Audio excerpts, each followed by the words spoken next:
Permítanme que haga una analogía entre los programas informáticos y las recetas de cocina. Hay muchos puntos en común entre un programa y una receta, con una lista de etapas que hay que seguir y reglas que determinan en qué momento se ha terminado o cómo dar marcha atrás, y al final se obtiene un cierto resultado. Si a usted le gusta cocinar, sin duda intercambia sus recetas con sus amigos, y tal vez tenga tendencia a modificarlas. Si ha modificado usted la receta, si el resultado le gusta y a sus amigos también, existe la posibilidad de que usted les pase la nueva versión de la receta. Y ahora imagine un mundo en el que no podrían cambiar su receta porque alguien ha decidido que es imposible modificarla. E imagine que si comparte esa receta con sus amigos, le tratarán de pirata y harán todo lo posible por mandarle a la cárcel durante unos cuantos años.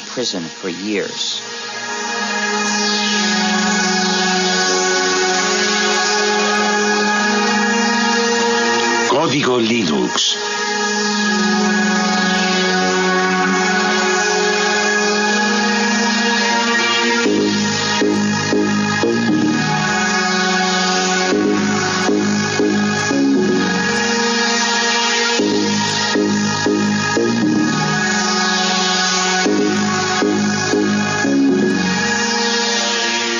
Utilizo la palabra hacker en su sentido original para describir a una persona que practica la programación informática como una especie de pasión artística y que forma parte o se identifica con la cultura de los hackers, es decir, con el grupo de programadores que históricamente están en los orígenes de Internet, de Linux y de la World Wide Web.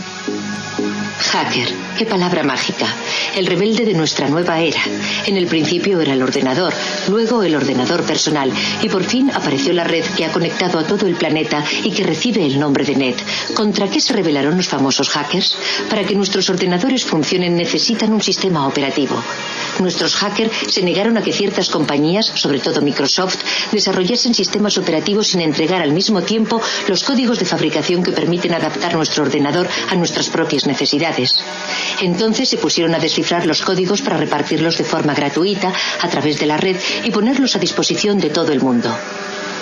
Así se inició esta nueva guerra postmoderna entre Bill Gates, jefe multimillonario de Microsoft, y algunos insolentes e impertinentes programadores que rechazan el sistema cerrado en el que quiere encerrarlos el magnate de la informática. Un pequeño genio de Finlandia lanzó a la red un nuevo sistema operativo para ordenadores y un ejército de programadores del mundo entero trabajó con él para hacer evolucionar y dar una salida a este sistema que compite de frente con Microsoft y que recibe el nombre de Linux. Linus Torvalds ha creado un sistema informático que ha cogido por sorpresa a toda la industria. Linux, un sistema operativo que hoy se utiliza en 8 millones de ordenadores del mundo entero. La revista Wired considera a este hombre joven como el nuevo chamán de Bin Minen y declara que su sistema operativo Linux es el producto más magnífico de Internet. El hecho de que Torvalds distribuya Linux de forma gratuita y revele su código fuente le ha convertido casi en un personaje de culto. Linus Torvalds, genio de la informática, sueña con derrotar a Bill Gates de Microsoft. ¿Será de verdad posible? Algunos dicen que Linus Torvalds ha realizado un milagro.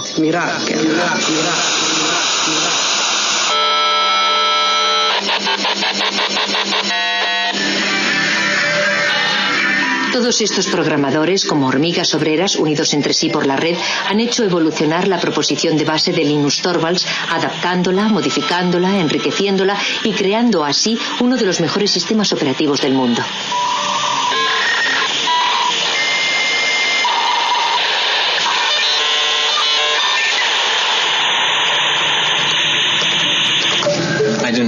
Yo no quería que ningún otro hiciese lo mismo que yo, que tratase de encontrar algo parecido a Linux. Me dije, tal vez otro estudiante de informática necesita un sistema operativo y de esta forma no arrancará de cero.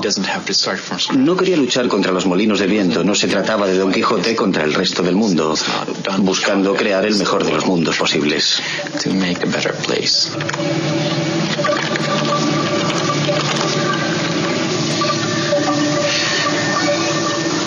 ¿Tienes hambre, Randy? Prefiero trabajar con la gente por el correo electrónico a hacerlo cara a cara. Cuando estás delante de una persona tiendes a entrar en todas las discusiones típicas de las reuniones y a perderte en detalles que sobre todo no deberían tener importancia. Cuando te comunicas por email en general te tomas un tiempo para reflexionar antes de enviar tu respuesta.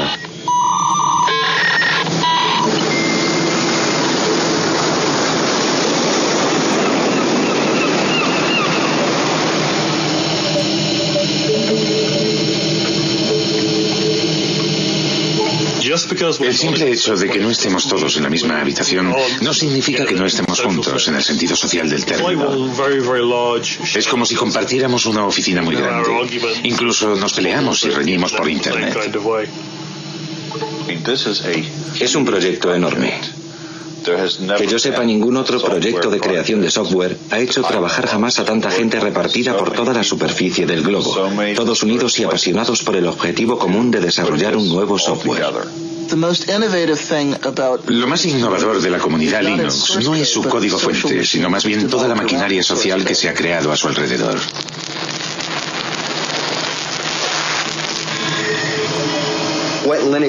Para explicar lo que es Linux, empezaría por decir que cada ordenador es diferente, cada lector de disquetes es diferente, cada disco duro es diferente, cada controlador de vídeo es diferente y Linux es el sistema que sabe lo que hay que hacer para que todos esos componentes del ordenador ejecuten una tarea simple como borrar el documento o leer el archivo que hay en este disquete o dibujar esta imagen en la pantalla. Linux sabe cómo hablar a esos diferentes componentes materiales y les permite efectuar las operaciones corrientes que realizamos a diario con nuestros ordenadores. ¿A qué nos referimos con exactitud cuando decimos Linux? Algunos se refieren al sistema operativo informático global sobre el que reposa todo lo que ocurre en el interior de nuestro ordenador. Otros utilizan el término Linux para designar la parte más importante del programa, el kernel o núcleo.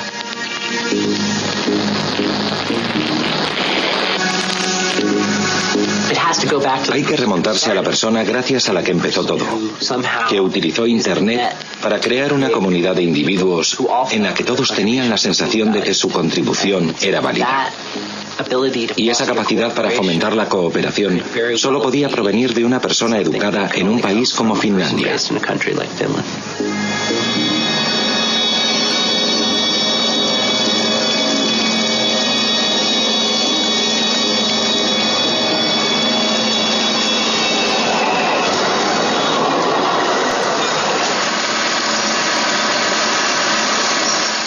...1969 fue un año fantástico.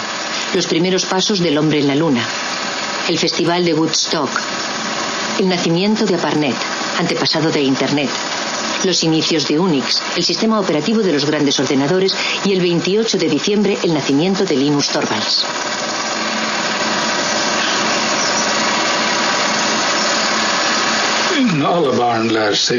Todos los niños aprenden, sobre todo jugando.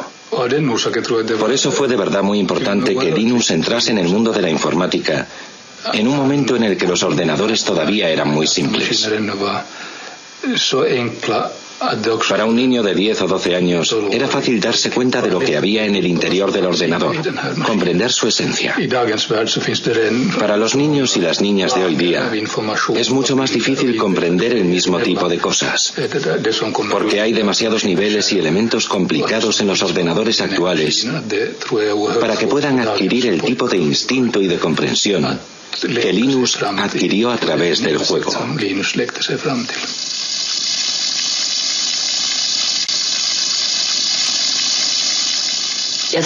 Fue como un flechazo inmediato, tanto para su padre como para Linus. Los dos estaban excitadísimos, como unos niños, ante la idea de probar las posibilidades del Big 20. El lugar en el que Linus desarrolló Linux ya no existe. Ese cuarto existía antes de que tiráramos los tabiques. Aquí había una pared que seguía hasta un poco más lejos. Y allí había otra pared. Más o menos aquí, donde hoy está el sofá, estaban la mesa de trabajo y los ordenadores de Linus. Yo diría que lo que más ha cambiado en él es que se ha convertido en una especie de gurú de la resistencia. Sabe de verdad cómo cautivar a su público, lo que supone un cambio radical respecto a cómo era antes, porque era más bien tímido e introvertido. Y por regla general nunca tenía iniciativas propias, sino que dependía más bien de lo que proponían sus amigos.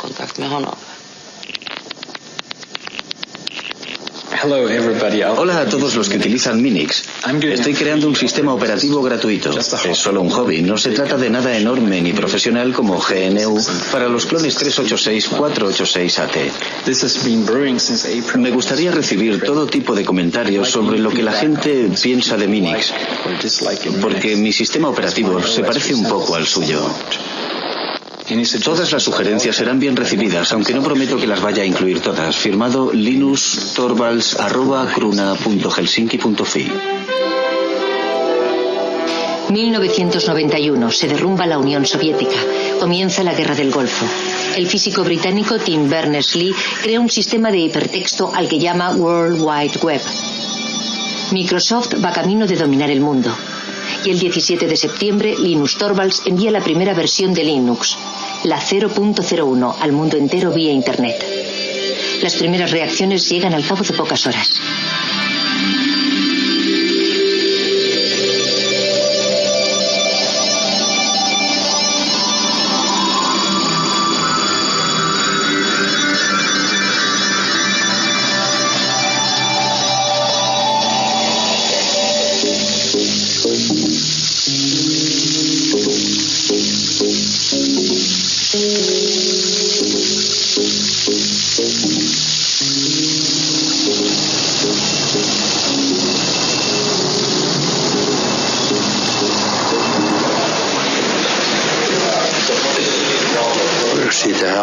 Empezamos a oír hablar de ese programa en la cafetería y decían que había empezado a ser distribuido por Internet. Luego oímos hablar del tal Linus y de la clase de hombre que era. Pero la verdad es que ya se había distinguido con anterioridad por la excelencia de sus resultados.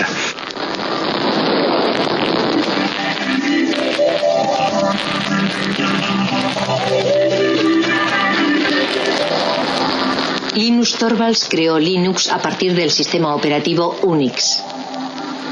Ken Thompson y Dennis Ritchie, de los laboratorios AT&T Bell, habían realizado la primera versión del sistema operativo de Unix en 1969. Unix era de libre acceso y se hizo muy popular en el medio universitario. Su filosofía se basaba en dos conceptos. En primer lugar, que todo es un archivo. Y en segundo lugar, que cuando creas un programa escribes cosas que cumplen una sola finalidad, pero que la cumplen bien.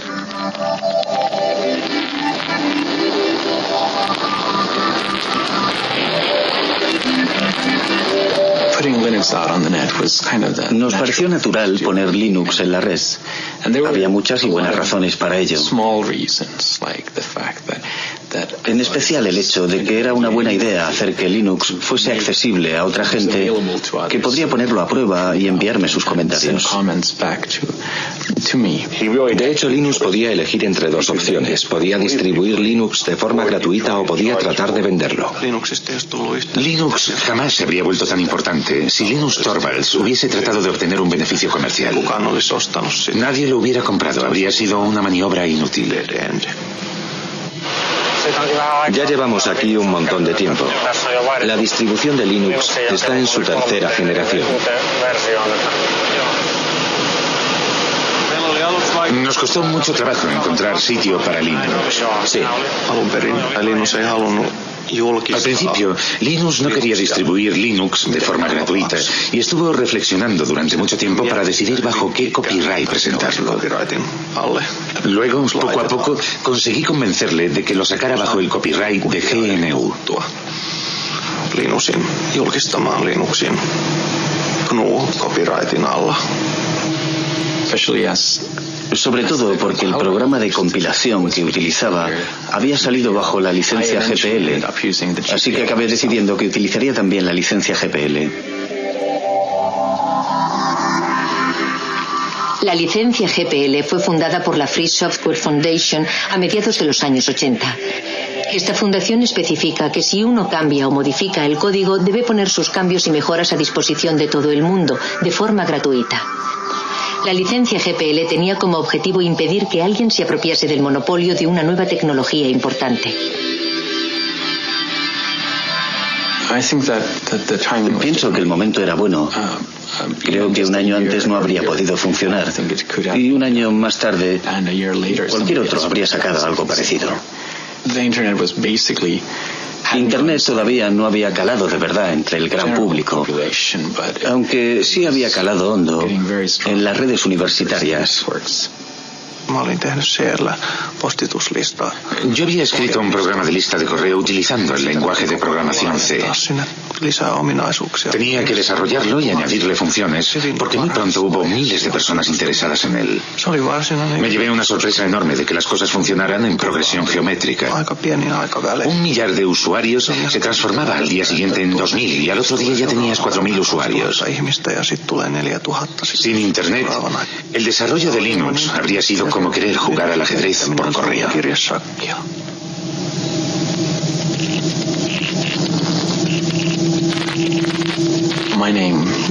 El primer nombre que elegí fue Freaks, para expresar a la vez la idea de free, libre y gratuito, y de freak, raro, diferente, sin olvidar la X final de Unix.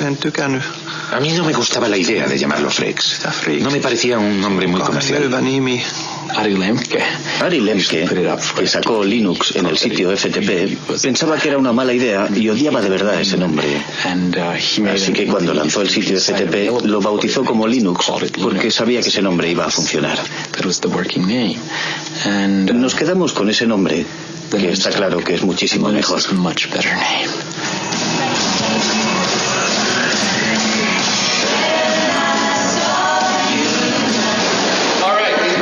Hoy parece que tenemos un buen montón de geeks y nerds entre nosotros. La primera pregunta de la categoría fácil es: ¿cómo se pronuncia Linux? Bueno, yo Linux lo pronuncio Linux. Sin embargo, si fuese Linus Torvalds, no hay duda de que lo pronunciaría Linux. Claro que si uno es de la costa oeste de los Estados Unidos, lo más seguro es que lo pronunciaría Linux. Pero a Linus Torvalds le importa un bledo cómo pronunciéis Linux siempre y cuando lo utilicéis. Empecé a jugar con Linux en julio de 1991, poco tiempo después de que Linux sacase la versión 009 del núcleo. Lo descargué desde Finlandia, jugué con él y me pareció que era muy claro. En aquella época la anchura de la banda de Internet en la conexión transatlántica era muy limitada. Así que resultaba muy trabajoso descargar todos esos paquetes desde Finlandia.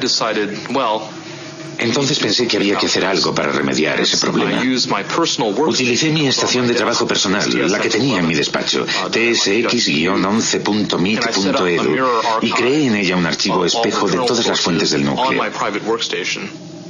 Fue el primer sitio FTP de Linux que existió en los Estados Unidos. La primera vez que recibí Linux lo descargué en disquetes. Luego lo instalé en una de las máquinas de laboratorio de informática de la Universidad de Pensilvania, por lo que me echaron del laboratorio.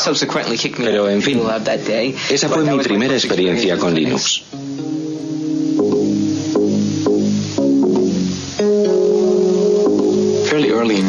Bastante pronto, en 1992, cuando había 50 o 100 usuarios, me di cuenta de que ya no conocía a nadie.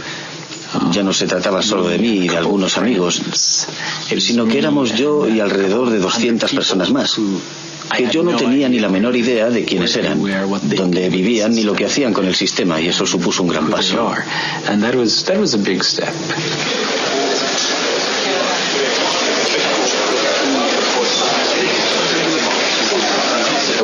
En 1994 el lanzamiento de la versión 1.0 fue muy importante y significó mucho para mí porque había supuesto muchísimo trabajo.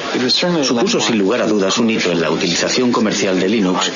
Antes de la versión 1.0 era realmente muy difícil utilizar Linux con fines comerciales. Les doy la bienvenida al lanzamiento del sistema operativo Linux. Al principio, Linux fue desarrollado para Unix, en especial para un contexto universitario, porque si bien existe una versión para ordenadores personales, su precio es muy elevado. Se puede comprar un DOS para un ordenador personal por 200 marcos, pero Unix puede representar con facilidad un desembolso de 20.000 marcos, que es un precio demasiado caro para un estudiante. Vayan a una tienda de informática y pregunten si tienen el SCU Unix y les contestarán que si están locos. Porque la verdad es que es mucho más sencillo hacérselo uno mismo.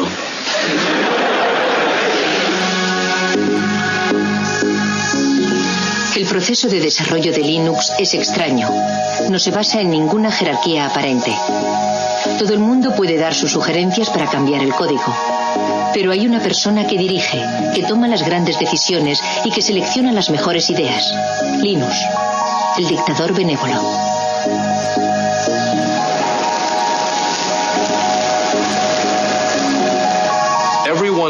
Todo el mundo sabía que ese grupo de trabajo necesitaba un jefe, y Linus era el líder ideal porque fue quien creó el núcleo de Linux y porque tiene grandes cualidades para el liderazgo.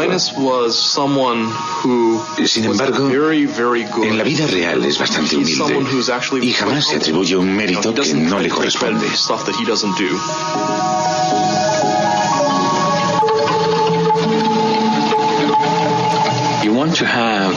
Yo quería que cientos, miles de personas trabajaran en el núcleo al mismo tiempo, pero no quería que se pelearan y se pisaran los unos a los otros, porque en ese caso pierdes mucho tiempo resolviendo los conflictos y te ves metido todo el rato en discusiones acaloradas. Al principio me parecía conveniente presidir esa jerarquía y que los demás fueran como mis lugartenientes, pero las cosas han cambiado. Ahora se trata más bien de una web of trust, de una red de confianzas en la que yo tengo personas en las que confío, que a su vez confían en otras personas.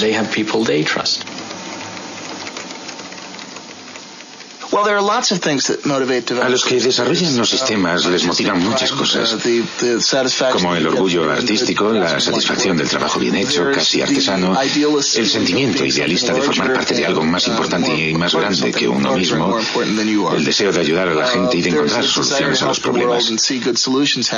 Y a falta de remuneración, en la mayor parte de los casos esa gente busca sobre todo forjarse una cierta reputación entre sus colegas. Uno de los puntos fuertes del desarrollo de Linux es que casi todos los creadores de software pueden ser contactados directamente por correo electrónico. Tetsu jugó un papel fundamental en la difusión de Linux en los Estados Unidos.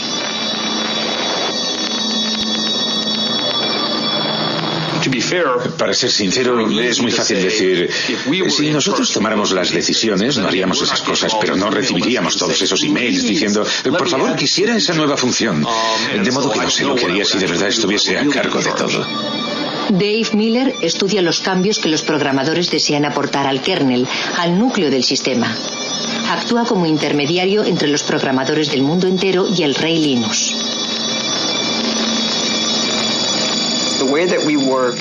Nuestra forma de trabajar es la siguiente. Puedes hablar durante todo el día de una gran idea o de una solución genial, pero tienes que proponernos algo. Enséñame algo concreto, envíame un fragmento de código, algo tangible, que yo mismo pueda probar para hacerme una idea de qué se trata, en vez de pasarte el día entero hablando del asunto de forma abstracta. Alan Cox, un hacker renacentista, es el colaborador más cercano de Linus, su mano derecha.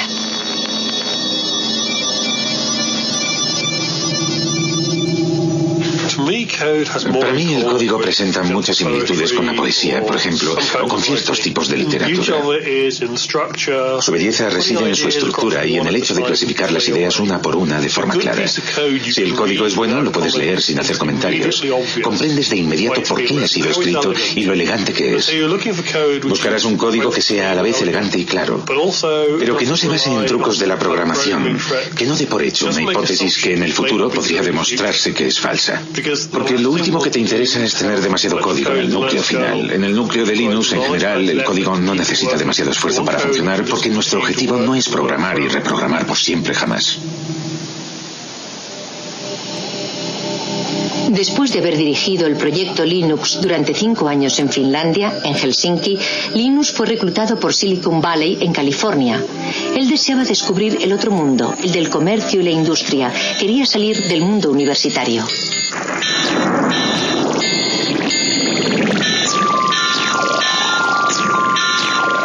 Usted es una figura poco ortodoxa dentro del universo de Silicon Valley. ¿Qué van a hacer con usted? ¿No corre el riesgo de dejarse llevar por el aspecto comercial y enloquecido del lugar?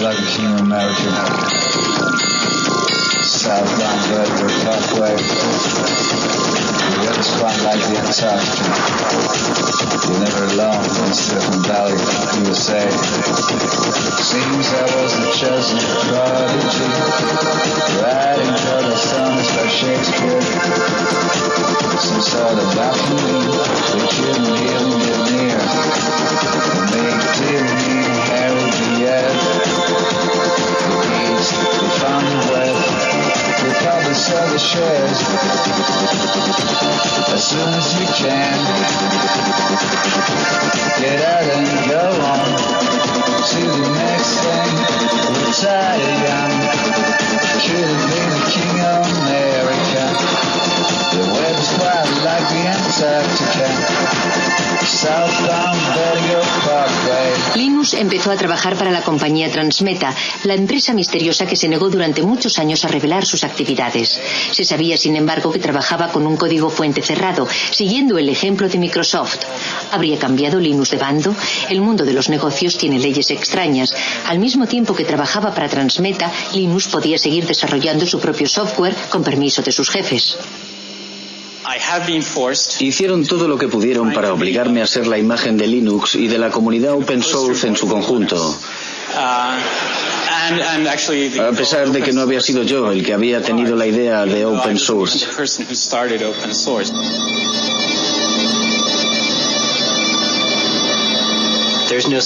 Nadie representa él solo toda la historia y no hay un solo punto de partida. Es como el bambú, que no se sabe dónde empieza y dónde termina. En mi opinión, este movimiento no tiene nada de nuevo. Anda flotando por ahí desde hace bastante tiempo. Recuerden la actitud general que teníamos en los años 70 respecto a Unix. Aunque técnicamente no se trataba de un código fuente abierto y no era gratuito. Necesitábamos a toda costa obtener la licencia de AT&T, pero en aquella época no suponía un problema porque por regla general se podían compartir las cosas de forma gratuita y libre.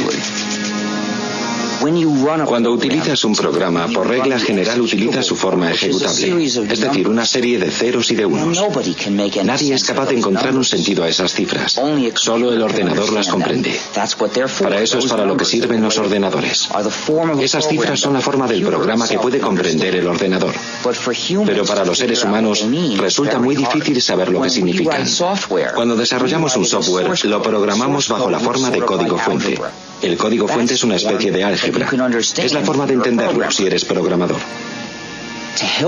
Suele haber una cantidad enorme de comentarios y de explicaciones incluidas en el código fuente para ayudar a que la gente comprenda el programa. Si solo tienes los ejecutables, es decir, lo que te proporciona Microsoft, aunque tuvieras incluso la posibilidad de introducirles cambios, no sabrías nunca qué modificaciones introducir. Es demasiado difícil. Para poder modificar un software y hacerlo más práctico y más fácil de usar, debes disponer del código fuente. Si observas de verdad el proyecto, como ya he dicho otras veces, verás que Linux desarrolló el kernel, el núcleo, pero no la totalidad del sistema. Pienso que lo más interesante de este asunto es el hecho de que Richard Stallman iniciase el movimiento. ¿Han oído hablar de Richard Stallman? Él quería que todo el mundo tuviera derecho a utilizar los softwares y a copiarlos sin infringir la ley, para hacerles cambios, para distribuirlos y para mejorarlos. Él quería dar derechos a la gente. Había decidido aniquilar el capitalismo americano corrompido de la industria informática. Y dimitió de su puesto de trabajo, pero siguió programando. Join us now and share the software. You'll be free, hackers. You'll be free. Join us now and share the software. You'll be free, hackers. You'll be free. Tengo tendencia a pensar en las cosas en términos de justicia, de libertad y de ética. Lancé la idea en noviembre de 1983, pero todo comenzó en enero de 1984, cuando dimití de mi puesto en el MIT para empezar a desarrollar un sistema operativo gratuito al que bauticé con el nombre de GNU. Esto es GNU y esto es GPL, General Public License. Evidentemente el núcleo se encuentra bajo GPL. La idea del software libre hace referencia a la libertad, no al precio. Es una lástima que en inglés la palabra free sea ambigua y tenga significados diferentes. Puede significar gratuito, pero también libre. Y yo prefiero pensar en libertad de expresión que en cerveza gratis.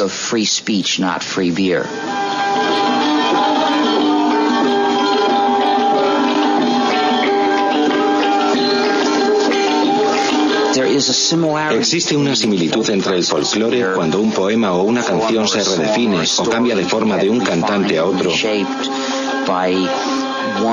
y la forma en que puede mejorar el software libre.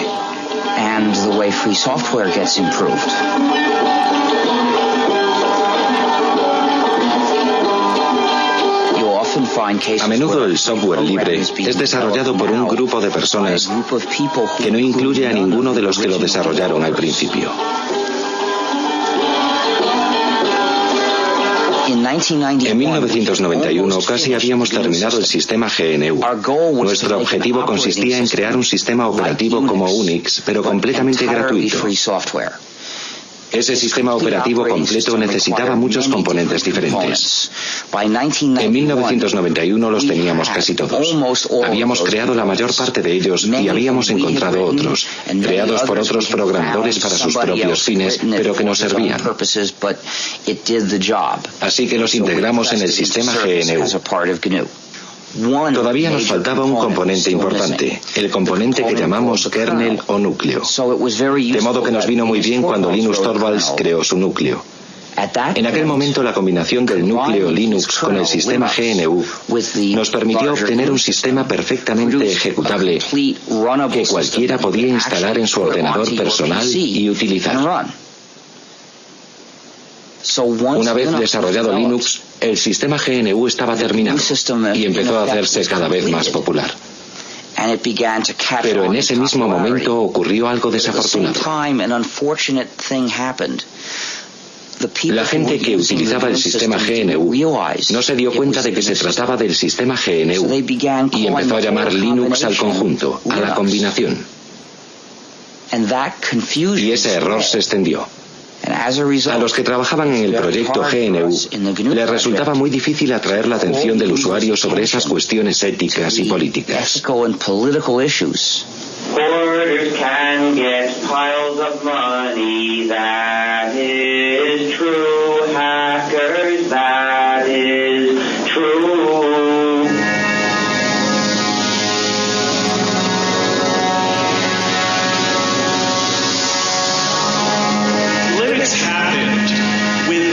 Linux nació sin la ayuda de ricos inversores, incluso a pesar de esa ayuda.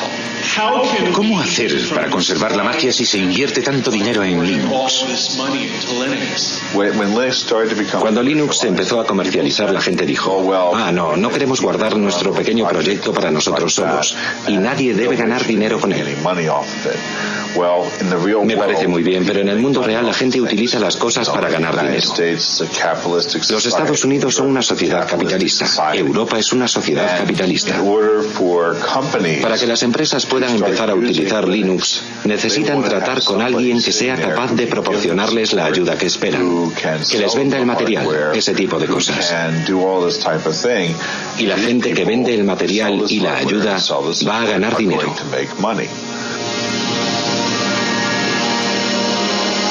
Pocos de nosotros somos hackers. En realidad, son muy pocos los que harán el esfuerzo de descargar su propia versión de Linux en Internet. Todavía son menos los que se dedicarán a tratar de mejorar el código mismo.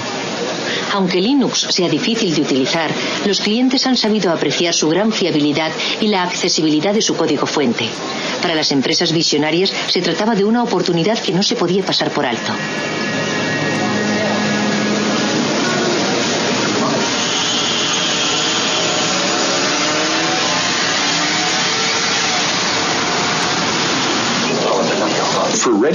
En realidad, Red Hat no buscaba un sistema operativo mejor que Microsoft o que Sun Microsystems. Lo que más nos interesaba era poder contar con un sistema operativo capaz de resolver los problemas que nuestros clientes no podían arreglar con un software tradicional. Nos dimos cuenta de lo que estábamos haciendo. Desarrollábamos una tecnología y luego entregábamos el código al público. ¿Cómo entonces íbamos a ganar dinero? Por supuesto, cuando fuimos a California, a Silicon Valley, todo el mundo nos dijo: si reveláis los códigos, jamás podréis ganar dinero en el negocio del software. Cuando regresamos, hablamos con nuestros clientes y nos dimos cuenta de que lo único que los mantenía fieles a nosotros era precisamente el hecho de que nosotros revelábamos los códigos y que por primera vez podían controlar la tecnología que utilizaban. El verdadero valor de todos los productos de software reside en la hotline o línea caliente, es decir, en la relación de ayuda permanente que existe entre el vendedor y el usuario. Y eso es lo que proporciona el software, las características de la industria de los servicios y no las de la industria de la producción. Linux funciona de maravilla en el campo de los servidores de aplicaciones de Internet, pero como no es fácil de utilizar por los particulares, solo posee una pequeña participación en el mercado de la informática. El proyecto Genome, con su interfaz gráfica, trata de rellenar ese hueco, pero resulta que los hackers son elitistas y siguen siendo fieles a Linux.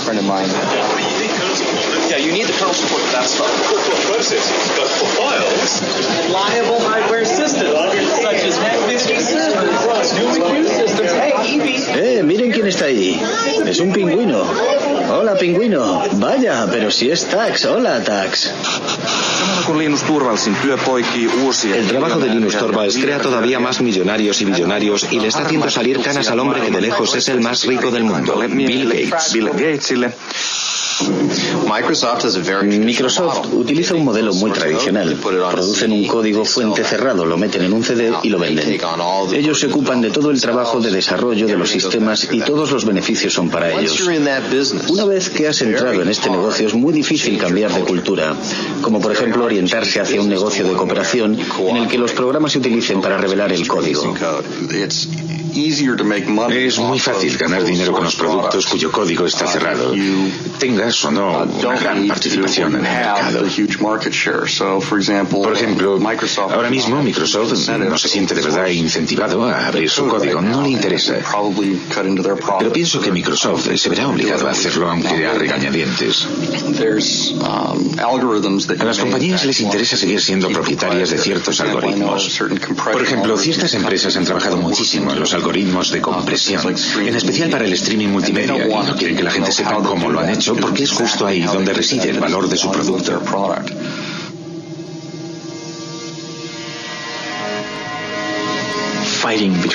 La famosa lucha entre Linus, líder de Linux, y Bill Gates, líder de Microsoft, empieza a tomar un cariz realmente personal.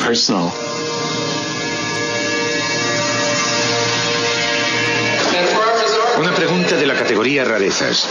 ¿A quién pertenecen estos labios? Voy a contestar yo. Son los labios de Bill Gates a punto de contar otra mentira más.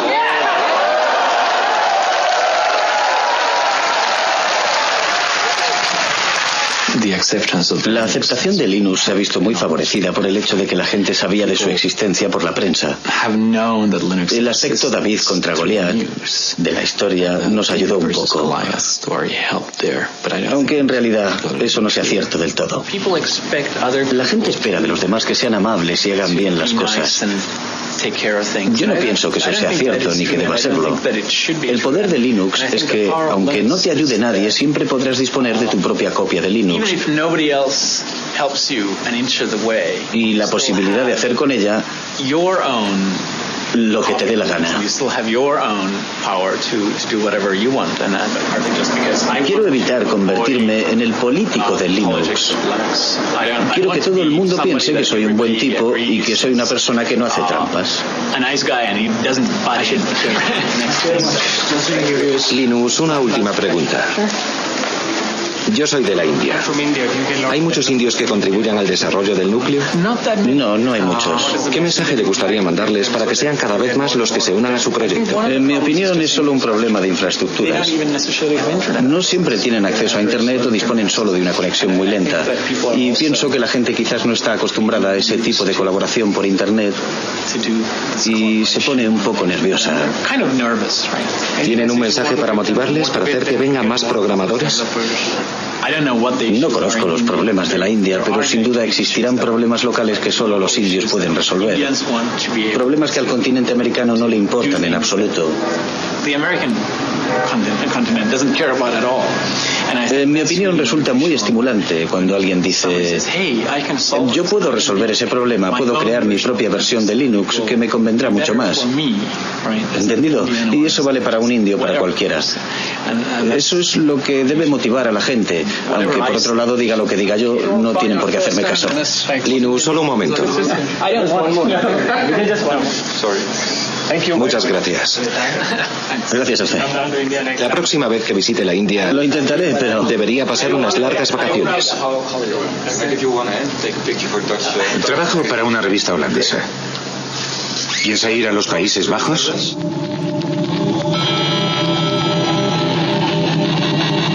El verdadero valor de Linux puede ser otro que el de anular a Microsoft. Linux fue concebido para funcionar con ordenadores baratos y para resolver problemas corrientes. Si uno no tiene bastante dinero, representa una verdadera alternativa totalmente gratuita. El proyecto Linux empezó en Europa y en los Estados Unidos, pero hoy día el software libre permite encontrar siempre nuevos programadores, procedentes incluso de países en los que la informática está dando todavía sus primeros pasos.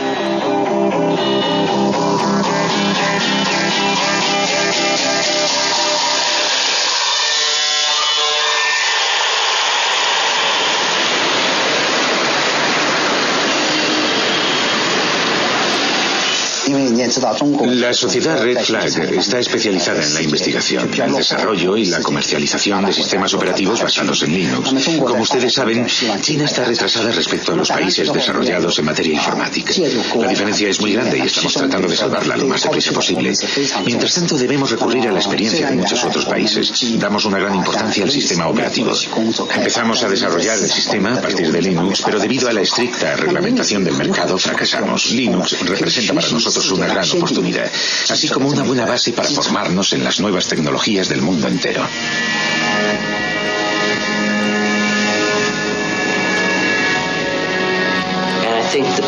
Es la mayor transferencia de riqueza que se haya visto jamás entre lo que llamamos el norte industrializado, Europa y Estados Unidos, y el tercer mundo.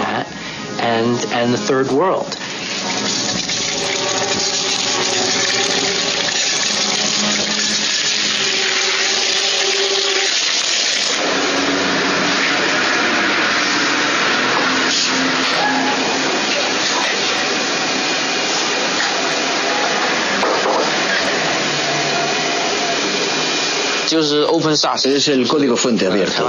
Pienso que es muy importante para mucha gente. Me gusta la filosofía y me gusta analizar las cosas desde el ángulo de la filosofía. Pienso que los códigos abiertos están de acuerdo con el espíritu de la ciencia, es decir, el espíritu de acceso libre y sin restricciones a la información. Nada debería estar oculto. Esa es mi primera impresión respecto a Linux.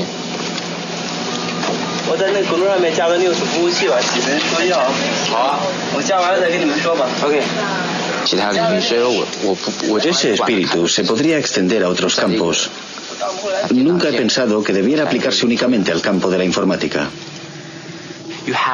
Resumiendo, por una parte está una de las clases más privilegiadas de las sociedades capitalistas, los programadores. Pueden ganar tanto dinero con la programación que tienen tiempo libre para dedicarse a sus aficiones. Los programadores como Alan Cox pueden imponer su precio. Son las personas que se encuentran en el vértice de la pirámide, que transfieren su propiedad intelectual, que supone una riqueza enorme, hacia los países pobres. Es el socialismo en acción, aunque a los liberales les horrorice que se mencione siquiera.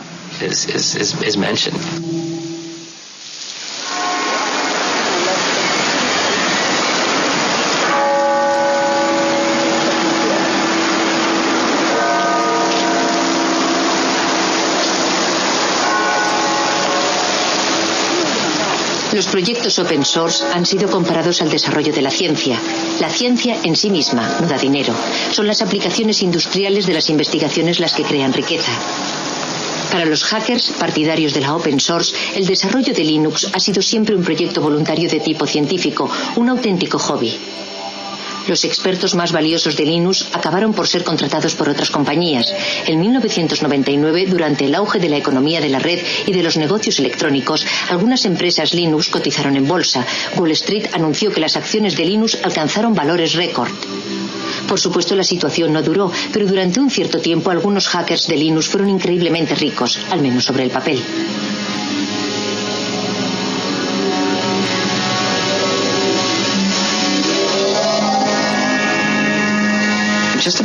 Antes de esa locura bursátil, todos los que participaban en el desarrollo del núcleo y ganaban dinero con Linux permanecieron bastante fieles a sus valores al aceptar esos puestos en nuevas empresas.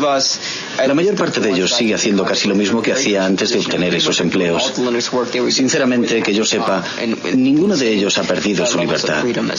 Sigo leyendo a diario sugerencias para hacer modificaciones, igual que siempre, y se las paso a Linux, igual que hacía antes de que cotizáramos en bolsa.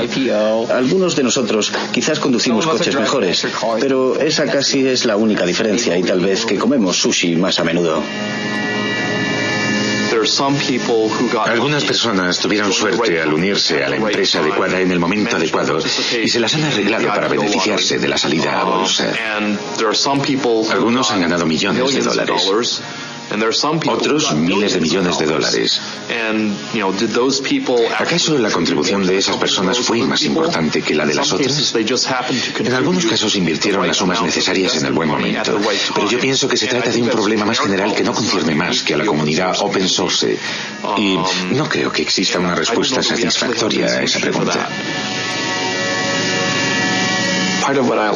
Una de las cosas que me gusta de Silicon Valley es su gran dinamismo. Aquí todo es posible, incluso eso de la carrera por el dinero, que parece un poco de mal gusto, sobre todo si eres europeo, es un factor de motivación muy bueno, un buen medio para llevar los proyectos hasta el final.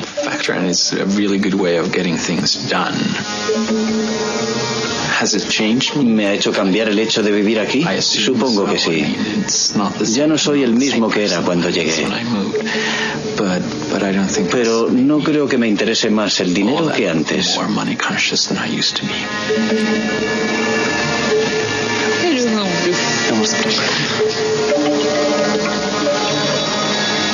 El 11 de septiembre de 2001 trastornó nuestro mundo. Los atentados suicidas de Nueva York asestaron un golpe terrible a la economía, lo mismo que al mundo de la informática. ¿Qué quedará del fenómeno Linux? Hoy día, fragmentos enteros del famoso código Linux forman parte, sin que nosotros lo sepamos, de nuestra vida cotidiana. En nuestros teléfonos portátiles, en nuestros tostadores y en nuestros despertadores. El sueño de Linus Torvalds de liberar la informática tiene posibilidades de hacerse realidad. Y en cuanto a los grandes ideales, tal vez una de las grandes ocasiones perdidas de nuestra época sería el hecho de que el software libre no liberase nada más que un código.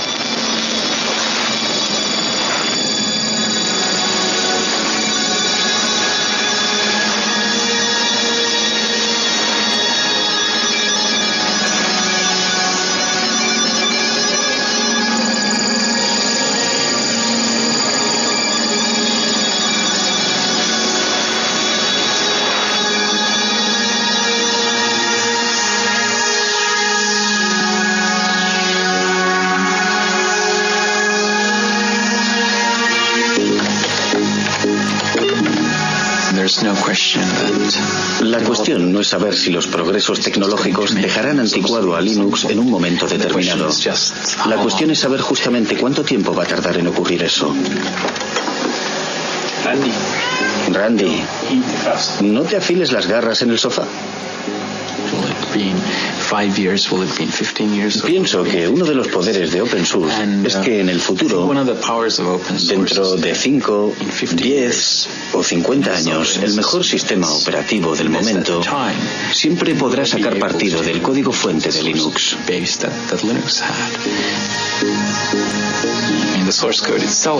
En cierta medida, el código fuente es la memoria de Linux y la gente siempre lo podrá usar como una especie de referencia.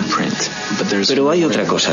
También existen problemas intangibles relativos al motivo de que se hicieran las cosas de una manera determinada. Yo pienso que esas cuestiones están en el aire, conmigo o sin mí.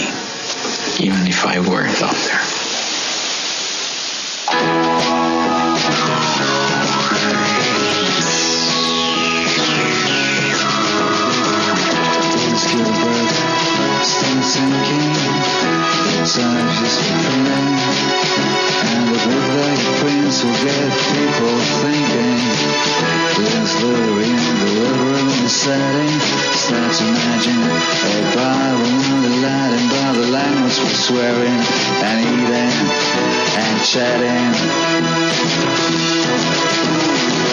It's life is steady, happens, life is that we see. Big changes through the human history. Meant by some powerful decree. By botanic, incremental degrees. Mr. Linus goes to Washington to speak about praxis, correction chains, little man and universal access. Linus King's the liar with nothing else to fill. The sling a little stone in the face of the bill. But Linus Jefferson's give the strings that lose. And it changes the way the world plays the blues. It's life is steady.